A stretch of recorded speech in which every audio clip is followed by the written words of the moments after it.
ابھی تو فوج یزید کے اس ملعون شقی نے خود کہہ دیا نا کہ ماں دیکھ رہی تھی، ماں دیکھ رہی تھی، تین ڈھال کا تیر نکالا، تیر کو چھوڑا، کیا کہا تھا ہمارے ساتھ؟ حسین کے کلام کو خطا کر، اور نشانہ گردن حسین تھی، نشانہ گردن حسین تھی۔ ایک بار تیر آگے بڑھا، ماں نے آواز دی اصغر بابا کی گردن نظر ہے۔ اصغر نے اپنا پہلو بدلا، بھٹک کر ایک جانب آیا، آتا ہوا تیر اپنی گردن پر لیا، ختم ہو گئی بات۔ میرے مولا زین العابدین نے کہا کہ حسین اگر بازو پہ نہ روکتے تو جہاں تیر جا رہا تھا وہاں اصغر جاتا۔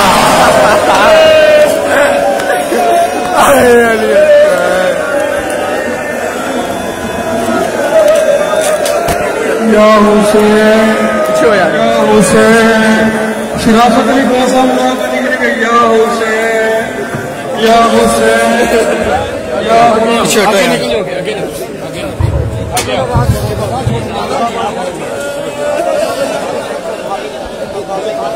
آجا صدر میرا لال صدر، آجا صدر میرا لال صدر، آجا صدر میرا لال صدر، آجا صدر آجا صدر میرا لال،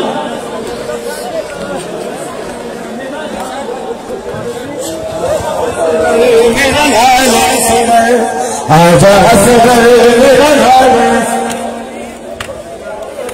میرا لال اصغر، آجا اصغر میرا لال، جب تیر لگا علی اصغر میں، آجا جب تیر لگا علی اصغر، آجا اصغر میرا لال اصغر، آجا اصغر میرا لال، آجا اصغر میرا لال اصغر، جب تیر لگا آجا اصغر میرا لال علی اصغر، آجا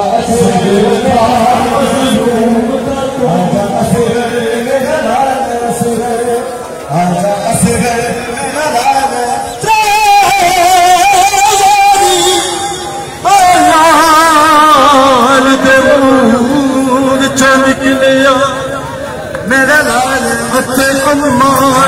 اصغر میرا لال اصغر، آجا اصغر میرا لال اصغر،